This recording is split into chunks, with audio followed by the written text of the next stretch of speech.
Bonsoir à vous tous et bienvenue à notre étude biblique du mercredi soir. Bienvenue à ce rappel des vérités de la parole de Dieu. Ce soir, le sujet que nous voulons exposer est une séparation légitime d'avec les frères. Une séparation légitime d'avec les frères. C'est un sujet qui n'est pas vraiment populaire dans les milieux évangéliques. Une question biblique qui est souvent négligée à cause, entre autres, des efforts d'unification de tous les enfants de Dieu, de toutes les églises pour le service chrétien, à cause d'une forme d'écuménisme dans les églises chrétiennes qui sont fidèles aux Écritures, mais qui manquent cette nuance importante de la protection que Dieu désire sur son œuvre et sur sa saine doctrine. Cette séparation d'un frère qui est dans l'erreur et qui propage l'erreur. Comme on va le voir dans un instant, c'est vraiment clair dans le Nouveau Testament. Mais de même, une séparation de mouvements d'églises qui sont elles-mêmes dans l'erreur et qui propagent l'erreur. Ce qu'on appelle la séparation ecclésiastique, qui, soit en disant, en passant, est encore moins populaire dans les milieux chrétiens. Donc oui, certains vont dire, oui, si un frère est rendu hérétique, si un frère est rendu dans l'erreur, bon, ben, c'est une mauvaise compagnie, on s'éloigne de lui. Mais de dire que si une dénomination ou un regroupement chrétien évangélique est rendu qu'il enseigne l'erreur, d'être prêt aussi à se séparer, de ne pas avoir de contact avec ce groupe-là. Voici une explication de ce concept qu'on appelle la séparation ecclésiastique.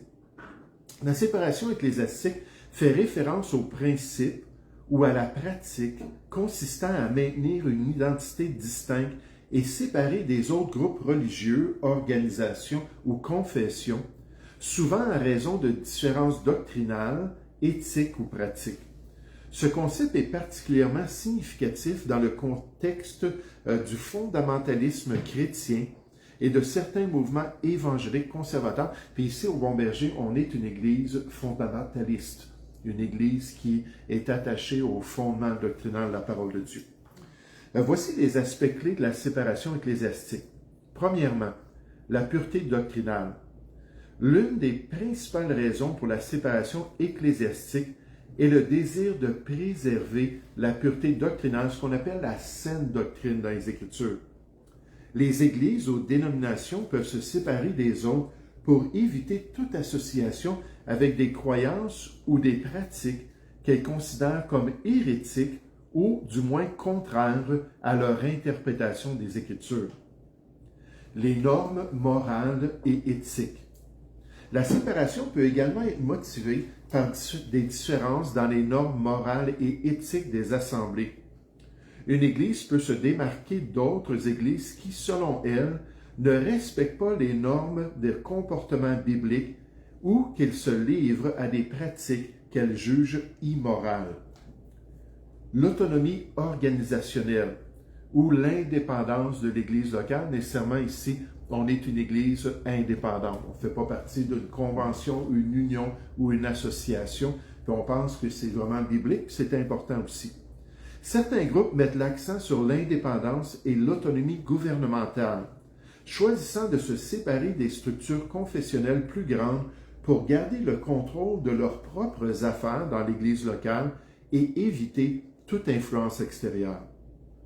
Le contexte historique. Le concept de la séparation ecclésiastique a ses racines dans la Réforme protestante, où les réformateurs se sont séparés de l'Église catholique romaine pour former des mouvements et des dénominations distincts basés sur des convictions théologiques différentes et dernièrement, l'application contemporaine. Dans les temps modernes, la séparation ecclésiastique est souvent associée aux groupes fondamentalistes et à certains groupes évangéliques qui veulent se séparer des principales dénominations protestantes ou de d'autres groupes évangéliques qu'ils perçoivent comme ayant compromis les vérités bibliques. Essentiellement, la séparation ecclésiastique consiste à maintenir l'intégrité théologique ou morale d'une assemblée chrétienne en se distinguant des autres groupes jugés incompatibles avec ses propres croyances et pratiques. Cette séparation particulière, cette séparation ecclésiastique, est presque inexistante dans les milieux chrétiens aujourd'hui. Les milieux chrétiens qui poussent continuellement la coopération et la participation des diverses dénominations évangéliques sans jamais faire aucune distinction sur une base théologique, morale ou pratique. Puis je dirais que c'est la norme aujourd'hui. C'est pas d'hier qu'il y a cette poussée-là un peu plus écuménique. Quand j'étais un jeune chrétien dans le conseil des diacres de l'Assemblée, souvent nos pasteurs nous parlaient des invitations qu'ils recevaient régulièrement. Des invitations pour pouvoir coopérer avec d'autres dénominations, pour pouvoir participer avec d'autres églises, surtout dans les croisades de Billy Graham. Donc, régulièrement, ils avaient des invitations à aller et à participer dans ces croisades-là. Puis nos pasteurs avaient dit, on ne peut pas le faire de toute bonne conscience. Puis là, il y a des gens dans l'Assemblée, 2 hommes, que ça les chicotait. À chaque année, on refusait. Puis on dit, voyons donc, pourquoi? Puis ils avaient demandé au pasteur, puis on dit, mais Billy Graham a fait des compromis depuis des décennies avec l'Église catholique romaine, qu'il considère une Église chrétienne fidèle à la parole de Dieu, quand ce n'est pas du tout le cas. Fait que ces 2 hommes-là, on peut comprendre comment est-ce que c'était décevant, parce que beaucoup de monde qui appréciait Billy Graham. Il y a même des gens qu'on connaissait qui avaient connu Christ à cause des messages de Billy Graham. Donc, ça les travaillait que la plupart des dénominations évangéliques participaient, mais nous, on décidait de ne pas le faire humblement, puis d'une manière distincte. Donc, ils ont décidé d'aller cette année-là, je me souviens pas, c'est dans les années 90, puis c'était le beau-frère de Billy Graham qui avait prêché, parce que Billy Graham était malade. C'était effectivement un très bon message de l'Évangile. Puis quand c'était le temps c'était au stade olympique, quand c'était le temps de l'appel, là, les gens descendaient du stade puis s'en allaient vers les personnes ressources. Puis eux, ils sont allés directement devant leur chaise. Puis c'était une sœur catholique, habillée comme sœur catholique, puis qui leur a recommandé de juste être fidèles à leur église locale, parce qu'après tout, ils avaient été baptisés en tant que bébés, puis ils allaient à l'église, puis ils n'avaient pas besoin de rien d'autre. Puis là, ils sont revenus, puis ont partagé ça avec l'Assemblée, puis ont dit, on comprend. 2 Corinthiens 6 au verset 14 nous dit de ne pas nous mettre sous un joug étranger avec des infidèles, de ne pas faire un service, un travail chrétien avec des infidèles, parce qu'il n'y a pas de rapport entre la lumière, les ténèbres, puis l'Esprit de Dieu, les idoles, puis ainsi de suite, puis Dieu dit, séparez-vous. Mais moi, depuis que je suis dans le ministère chrétien aussi, je reçois régulièrement des demandes. Hey, vous êtes une église évangélique à Drummondville. Regardez, là, on va avoir une émission à la télévision. Allez là, distribuer dans les portes de la ville là, ces dépliants-là qu'on vous envoie. Des fois, c'est des gros paquets de dépliants. Je me dis, quel gaspillage. Puis là, ils nous envoient ça, puis il faudrait le faire, parce qu'après tout, c'est comme ça que ça fonctionne. Tout le monde participe ensemble. Quand moi, je ne vois pas ça du tout comme ça, puis ces invitations-là, je les trouve dommages. Mais la raison principale ce soir pour ce manque de séparation de la part des églises évangéliques est le fait, il faut retenir cela, que la Bible n'adresse pas directement la question des relations entre les églises chrétiennes. La question des relations entre les églises chrétiennes, c'est presque inexistant dans la Bible. En fait, le Nouveau Testament se concentre principalement sur l'église locale, l'église à Philippe. Puis qu'est-ce qui se passait dans la communion dans cette église-là? L'église à Corinthe, l'église à Colosse, puis ainsi de suite. Elle ne donne que quelques exemples d'entraide entre des églises qui avaient été fondées par les apôtres, mais à part ça, elle ne parle de rien d'autre. Elle termine, le Nouveau Testament termine au 1er siècle, avant la période d'hérésie qui s'est développée 2e, 3e, 4e siècle. Puis là, des mouvements d'églises, puis des assemblées ont commencé à être hérétiques, mais le Nouveau Testament était arrêté. Puis là, on ne voit pas qu'est-ce que les églises devaient faire dans ce contexte-là. Imaginez, c'est le livre des Actes, avait couvert 200-300 ans. Et là, on aurait toutes sortes d'informations. Écoutez, n'allez pas à l'église de Thyatire, puis n'ayez pas de contact avec eux, ils sont rendus dans le légalisme, sont rendus dans telle et telle théologie, puis ainsi de suite. Mais malheureusement, on n'a pas ça dans la Bible. Puis c'est pour ça que les gens n'arrivent pas à des convictions concernant une telle séparation, parce qu'on n'a aucun exemple dans le Nouveau Testament. Alors, on doit prendre ce qu'on a comme instruction, puis faire une extrapolation. Tournez avec moi dans Romains chapitre 16. Parce que là, ce soir, ce qu'on va voir, c'est des instructions claires concernant des gens qui étaient dans les églises et qui étaient des mauvaises influences. Puis là, Dieu nous dit de se séparer de ces gens-là, ôter le méchant du milieu de nous, puis ainsi de suite. Puis là, on va faire une extrapolation, puisque on n'a pas d'exemple dans le Nouveau Testament, mais on va s'imaginer que si ces gens-là qui ont été chassés de ces bonnes églises apostoliques-là étaient allés dans la même ville, puis avaient parti une église, on va se poser la question, est-ce que les apôtres avaient dit, mais allez dans cette assemblée-là? Hein, ces gens-là que vous avez chassés de votre assemblée, mais allez les côtoyer, puis allez. Puis là, nécessairement, la réponse, c'est clair que c'est non. Que si Dieu dit qu'ils ne sont pas bons pour notre église locale, puis il faut se séparer de mauvaises influences comme ça. Mais certainement, s'ils ont une église en ville, on n'ira pas commencer à les côtoyer s'ils sont des gens qui ne suivent pas la parole de Dieu. 2 Timothée 3 au verset, dans un instant, c'est 2 Thessaloniciens 3. Je vais revenir sur la référence, je pense que c'est le verset 14, ça dit de nous éloigner de tout frère. Verset 6, ça nous dit de nous éloigner de tout frère qui vit dans le désordre et non selon les instructions qu'on retrouve dans la parole de Dieu. Donc le principe dans l'église locale est clair, puis le principe aussi avec d'autres assemblées, qu'on ne devait pas côtoyer des gens qui seraient de mauvaise influence. Puis je vais mettre ça dans un contexte parce que c'est pas la première fois que j'enseigne ça dans mon ministère, puis il y a des gens qui m'ont accusé de penser que c'est juste nous, notre groupement, qui sommes des sauvés. C'est juste notre groupement, après tout, qui suivons la parole de Dieu, qui aimons le Seigneur. Jamais, jamais est-ce qu'on dit ça. Loin de là. Il y en a des groupes baptistes qui sont extrêmes comme ça.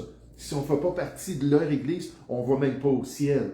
Ou peut-être qu'on va aller au ciel, mais on ne sera même pas assis aux noces de l'agneau. Il y a des groupes comme ça. Jamais est-ce qu'on a pris cette position-là. On respecte les autres croyants, bien sûr. Mais en tant que pasteur, ma responsabilité, c'est de protéger l'Assemblée et ne pas encourager cette interrelation avec les autres. Donc, dans Romains, avec ceux qui seraient connus comme étant dans l'erreur. Romains chapitre 16, verset 16. Romains 16, 16. Saluez-vous les uns les autres par un saint baiser.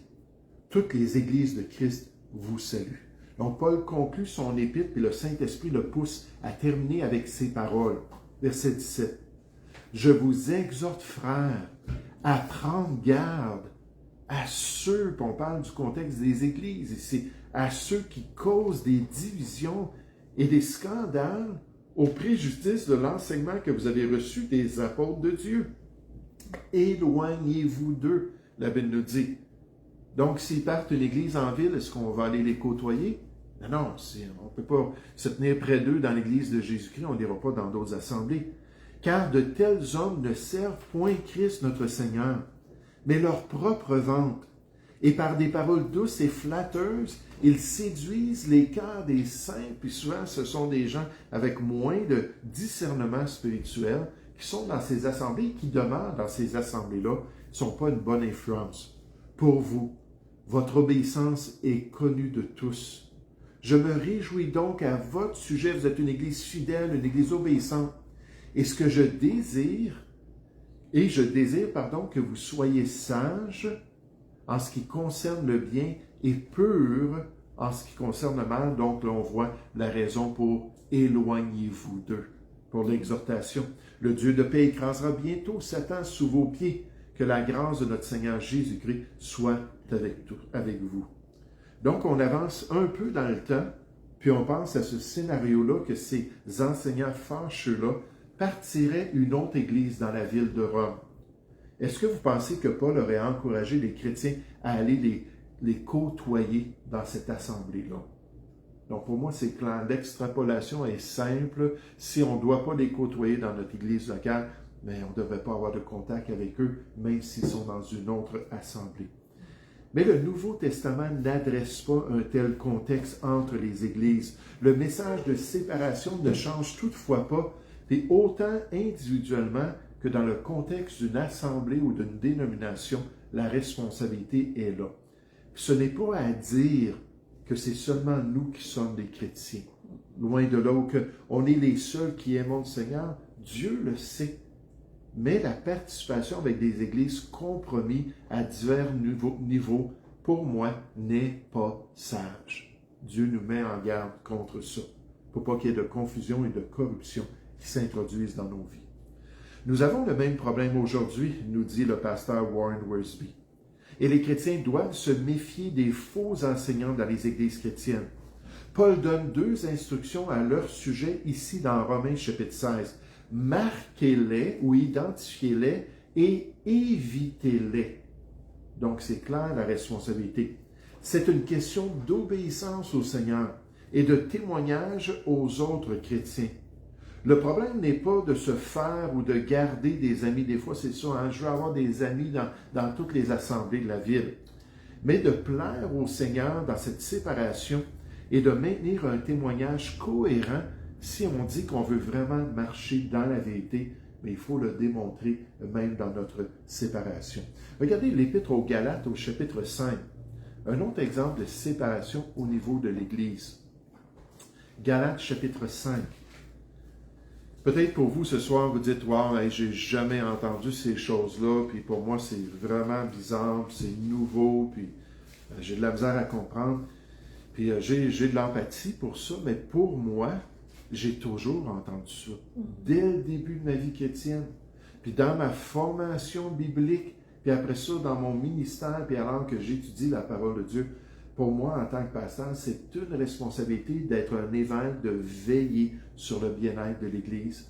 Puis c'est une manière pratique de le faire, d'encourager, de s'éloigner de certains frères qui ne marchent pas correctement. Humblement, puis Dieu révélera donc qui marchait correctement, puis bibliquement, qui était attaché à la saine doctrine. Verset 7 de Galates 5. Vous couriez bien. Qui vous a arrêté pour vous empêcher d'obéir à la vérité de ces mauvaises influences qui étaient tolérées dans les églises de la Galatie? Cette influence ne vient pas de celui qui vous appelle. Puis puisqu'on doit protéger, les 3 épîtres pastorales nous disent de protéger l'assemblée. Un peu de levain fait lever toute la pâte. J'ai cette confiance en vous dans le Seigneur que vous ne penserez pas autrement. Alors que Paul leur dit, écoute, il faut absolument faire de quoi avec ces gens-là. Puis j'ai confiance de l'accepter que la séparation est légitime, du moins avec ces gens dans leur assemblée. Mais celui qui vous trouble, quel qu'il soit, en portera la peine. Verset 11. Pour moi, frère, si je prêche encore la circoncision, pourquoi suis-je encore persécuté? C'était des judaïsants qui étaient rentrés dans les églises. Le scandale de la croix est donc disparu. Puisse-t-il être retranché, ceux qui mettent le trouble parmi vous? Puisse-t-il être retranché? Ici, c'est un terme agricole qui parle d'aller à un arbre puis de voir s'il y a des membres, s'il y a des branches de l'arbre qui sont rendus mauvais, qui sont plus bons, puis venir vraiment les amputer. Donc, puisse-t-il être retranché, enlevé de là? Jésus a dit dans son ministère à ceux qui l'écoutaient, « Si ta main est pour toi une occasion de chute, coupe-la. » C'est la même chose, le même mot. Arrache-la, enlève-la. Mieux vaut pour toi entrer manchot dans la vie que d'avoir les 2 mains et d'aller dans la géhenne, dans le feu qui ne s'éteint point. Marc 9, versets 43 et 44. Maintenant, on pense à ces judaïsants-là. Ils étaient tellement corrompus dans leur perspective du plan de Dieu pour l'homme. Imaginez si quelques années plus tard, ils partaient une église en Galatie. Est-ce que vous pensez que Paul aurait encouragé les Galates à aller voir ces frères-là, à servir le Seigneur avec ces frères-là, à avoir de la communion fraternelle avec ces frères-là? Ben non, il dit qu'ils soient enlevés, arrachés du milieu de vous. Ben allez pas vous mettre dans cette communion-là. Ils ne sont pas bons pour les chrétiens. Éloignez-vous d'eux. Regardez dans les épîtres pastorales. 1 Timothée chapitre 1. 1 Timothée chapitre 1. Juste quelques exemples. Puis je vous donne une illustration dans un instant. 1 Timothée chapitre 1, au verset 3. Je te rappelle l'exhortation que je te fis à mon départ pour la Macédoine. Lorsque je t'ai engagé à rester à Éphèse, Timothée a été pasteur pendant un certain temps. Un pasteur là, juste temporaire dans la ville d'Éphèse, dans l'assemblée là-bas. Lorsque je t'ai engagé à rester à Éphèse, afin de recommander à certaines personnes de ne pas enseigner d'autres doctrines, d'autres choses que la saine doctrine, que la doctrine ou l'enseignement apostolique. et de ne pas s'attacher à des fables et à des généalogies sans fin qui produisent des discussions plutôt qu'elles n'avancent l'œuvre de Dieu dans la foi. Le but de cette recommandation, l'objectif d'une telle purification, c'est un amour venant d'un cœur pur, d'une bonne conscience et d'une foi sincère. Si ces gens-là ne sont pas contraints de se taire, ne sont pas censurés, 2 Timothée 4.2, censure, la Bible dit aux pasteurs.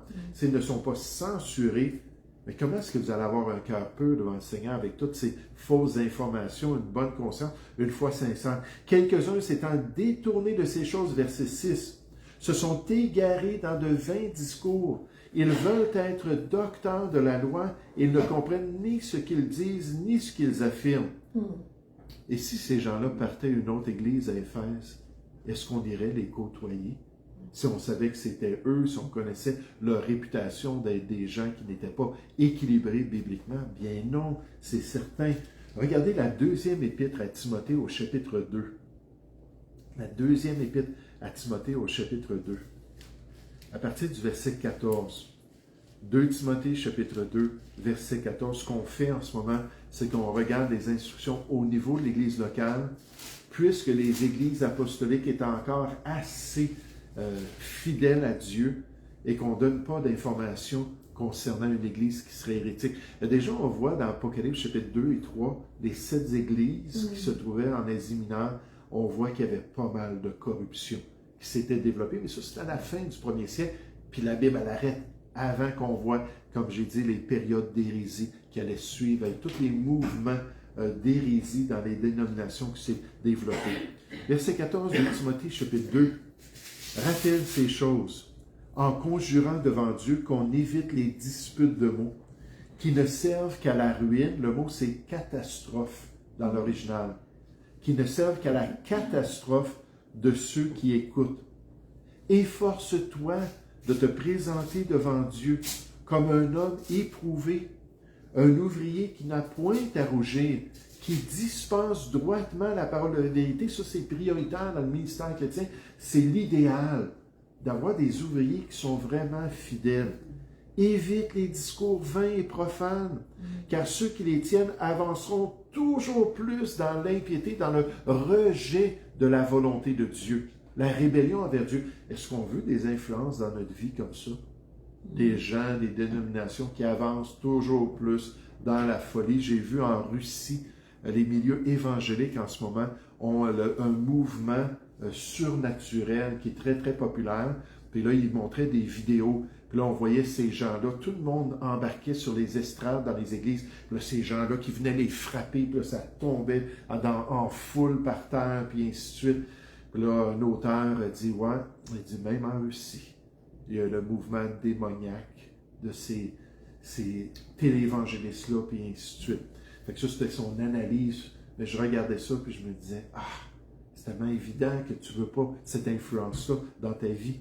Mais évite cela, ils avancent toujours plus dans l'impiété. Et leur parole rongera comme la gangrène. Qui veut attaquer la gangrène spirituelle? Personne. De ce nombre sont Hyménée et Philet. Paul, par instant, par moment, nomme des gens dans les églises qui sont rendus hérétiques. Hyménée et Philet, 2 chrétiens que nécessairement Timothée devait connaître, Paul l'avertit concernant ces 2 gens-là, qui se sont détournés de la vérité, disant que la résurrection est déjà arrivée et qui renverse la foi de quelques-uns. Donc c'est vraiment néfaste pour les milieux chrétiens. Néanmoins, le solide fondement de Dieu reste debout, l'Église fidèle reste debout, avec ses paroles qui lui servent de sceau. Le Seigneur connaît ceux qui lui appartiennent et quiconque prononce le nom du Seigneur, qu'il s'éloigne de l'iniquité, de la rébellion. Dans une grande maison, il n'y a pas seulement des vases d'or et d'argent, même dans l'Église de Dieu, mais il y en a aussi de bois et de terre. Les uns sont des vases d'honneur, les autres sont d'un usage vil. Si donc quelqu'un se conserve pur, en s'abstenant de ces choses, tout ce qui vient d'être décrit, là, ces mauvaises influences-là, les mauvaises influences qui essaient de corrompre l'Église de Jésus-Christ, il sera, en s'abstenant de ces choses, un vase d'honneur, sanctifié, utile à son maître et propre à toute bonne œuvre. Là, Timothée fuit les passions de la jeunesse et recherche la justice, la foi, l'amour, la paix avec ceux qui invoquent le Seigneur d'un cœur pur. Là, on revient à la recommandation d'un Timothée chapitre 1, ceux qui marchent dans la vérité, qui ne sont pas dans toutes ces erreurs-là, ces influences-là, mais qui vont invoquer le Seigneur avec un cœur pur. Sois sélectif, Timothée. Paul est en train de lui dire, choisis des bonnes personnes, repousse les discussions folles et inutiles, sachant qu'elles font naître des querelles. Or, il ne faut pas qu'un serviteur ait des querelles. Donc, on s'éloigne de ces choses-là pour accomplir la volonté de Dieu. Mais imaginez si finalement Hyménée et Philet avaient ouvert une autre église à cette époque-là, à Éphèse. Est-ce que vous pensez que Paul aurait dit à Timothée, va et aide la communion fraternelle avec ces gens-là qui ont détourné les chrétiens de la vérité de Dieu, puis qui vont continuer dans leur impiété. J'ai des petites cartes avec des principes spirituels du ministère, puis ainsi de suite. Puis j'ai une de ces cartes-là, ça dit, est-ce que tu irais à l'église d'Hyménée et de Philette? Puis là, j'essaie de regarder ces cartes-là pour me rappeler ces principes-là. Mais est-ce que tu irais à l'église de ces deux personnes-là? Puis donc, tout de suite, la réponse dans mon cœur, ben non, je ne serai pas en communion avec eux. Puis, il faut pratiquer cette séparation-là. Regardez Tite, chapitre 3. Juste rapidement. Encore d'autres exemples, les épîtres pastorales, les instructions pour les dirigeants, ceux qui veillent sur l'Église de Jésus-Christ. Tite, chapitre 3, verset 4. Tite, chapitre 3, verset 4. Mais lorsque la bonté de Dieu, notre Sauveur, et son amour pour les hommes ont été manifestés, il nous a sauvés. C'est un fait historique. Non à cause des œuvres de justice que nous aurions faites, mais selon sa miséricorde, par le baptême de la régénération, le renouvellement du Saint-Esprit, qu'il a répandu sur nous avec abondance par Jésus-Christ notre Sauveur, afin que, justifiés par sa grâce, nous devenions en espérance héritiers de la vie éternelle. Cette parole est certaine et je veux que tu affirmes ces choses, afin que ceux qui ont cru en Dieu s'appliquent à pratiquer de bonnes œuvres. Voilà ce qui est bon et utile aux hommes. Mais ce qui n'est pas utile, c'est les personnes suivantes. Évite les discussions folles, les généalogies, les querelles, les disputes relatives à la loi, car elles sont inutiles et vaines. Éloigne de toi, même en tant qu'ouvrier dans le Seigneur. Après un premier et un second avertissement, celui qui provoque des divisions. Est-ce que Paul a dit, tolère de telles personnes au milieu de vous, encourage-les, infiltre leur ministère dans une autre église, va leur permettre d'enseigner dans ton assemblée chrétienne? Non, il a dit de s'éloigner. Verset 11. Sachant qu'un homme de cette espèce est perverti, corrompu, littéralement détourné de Dieu, détourné de la vérité, et qu'il pêche en se condamnant lui-même, en se levant contre la saine doctrine. Ça, c'est tout un contraste avec un bon ouvrier que Dieu décrit dans Tite chapitre 1, verset 9. Il dit, un bon ouvrier, c'est celui qui est attaché à la vraie parole, telle qu'elle a été enseignée par les apôtres, nécessairement dans le Nouveau Testament, afin d'être capable d'exhorter selon la saine doctrine, la doctrine, l'enseignement non contaminé, sans virus spirituel, qui est en bonne santé, et de réfuter les contradicteurs. C'est pour ça que Paul le dit au jeune Tite, dans Tite 2.1, il le dit, pour toi, dis les choses qui sont conformes à la saine doctrine. Quand des gens sont attachés à la saine doctrine, quand on les connaît comme des gens qui mettent la parole de Dieu comme la priorité, qui sont prêts à suivre la parole de Dieu, vivre selon la parole de Dieu, là, on peut avoir une très bonne communion. Puis là, on peut fonctionner ensemble, puis là, on peut avoir de l'entraide entre les assemblées, parce qu'on est déterminés ensemble, humblement, de marcher selon la parole de Dieu. Mais quand des hommes d'une espèce comme ça partent d'une église évangélique, est-ce qu'on devrait les encourager puis aller participer avec eux? Pas du tout. Éloigne-toi après un premier et un second avertissement d'une telle influence malsaine. Lorsque des chrétiens, juste une expérience dans le ministère, cherchent une église dans la ville où ils vont déménager, peut-être des gens que je connais ou des gens même qui étaient ici, déménagent, ils ont une opportunité d'avoir un travail ailleurs, puis là, ils cherchent une église. Je veux toujours leur dire, écoutez, ce qui est le plus important, c'est les croyances. Ce qui est le plus important, c'est les doctrines, les pratiques, l'orientation spirituelle de l'Assemblée.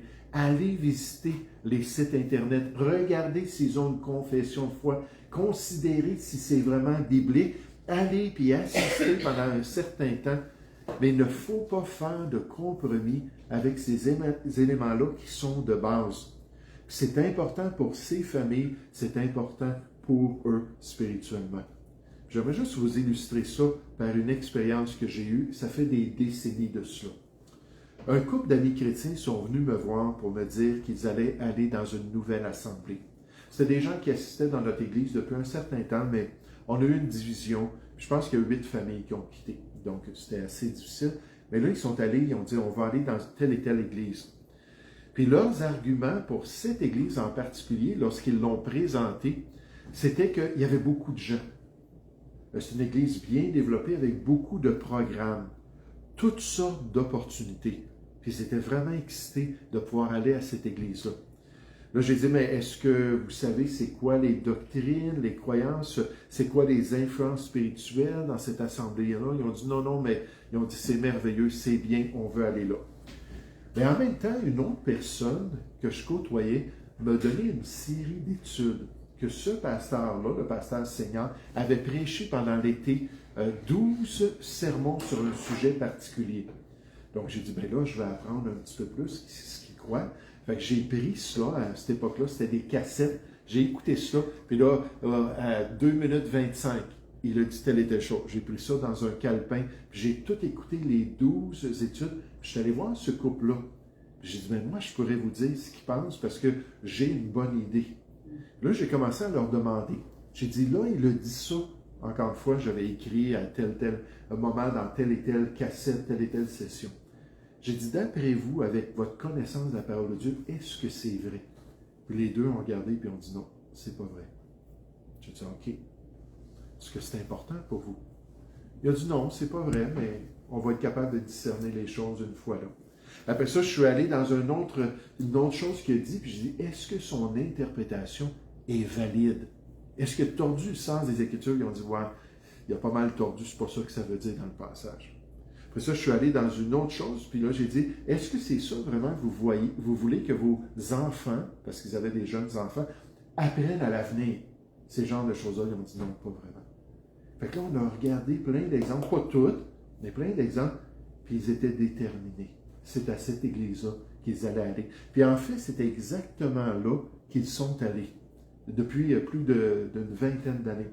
Puis ce qui est frappant, c'est qu'ils disaient, en comparaison, cette église-là a plus d'opportunités chrétiennes. Peu importe les influences, peu importe les mensonges qui étaient enseignés. J'ai dit là, imaginez si le pasteur tord les Écritures comme ça, vous allez être sous son enseignement là, pendant des années de temps. Mais pourtant, ça ne rentrait pas. Pourquoi? Parce qu'ils avaient comme des œillères, puis ils avaient juste une perspective. C'est comme si Hyménée et Philet avaient parti une immense assemblée, puis puisqu'il y avait plein de monde dans cette assemblée-là, mais là, peu importe c'est qui Hyménée et Philet, on va aller là, parce que c'est là qu'on va le plus en bénéficier.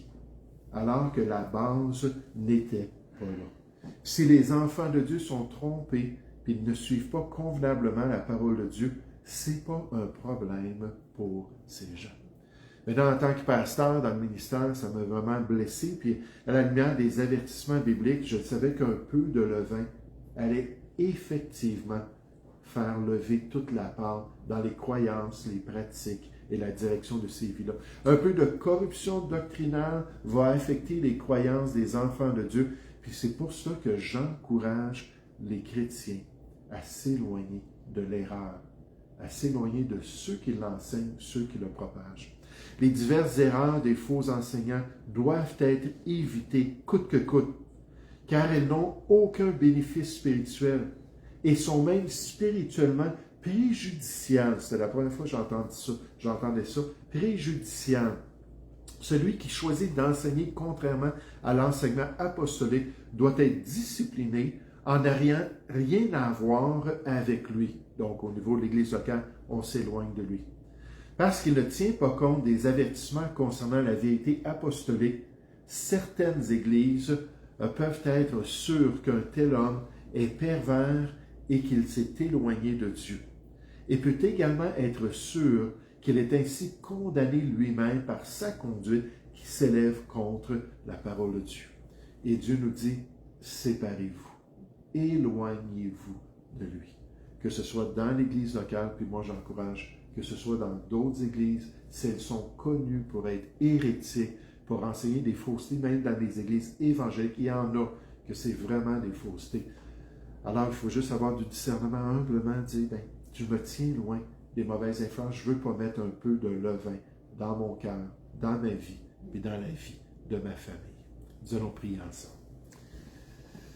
Oui, Père Céleste, Seigneur, c'est avec humilité ce soir qu'on s'approche de toi, sachant que ce principe de séparation ecclésiastique, oui, envers l'erreur, envers les groupes qui sont totalement loin de l'Évangile, tout ça, c'est clair dans 2 Corinthiens 6 au verset 14, mais envers même des bonnes églises qui malheureusement se sont éloignées de la saine doctrine.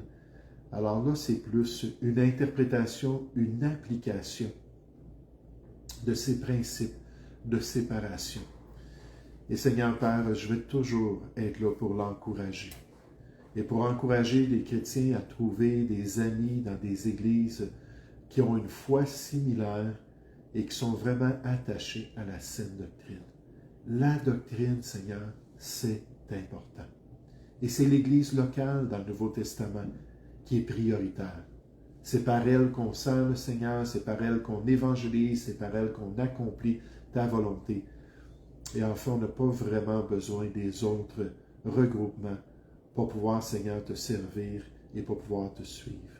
Alors, Père Céleste, bénis-nous, guide-nous, donne-nous du discernement, surtout aide-nous à pratiquer ces choses-là humblement, en respectant tous tes enfants, Seigneur, puis en marchant, Seigneur, d'une manière qui t'est agréable.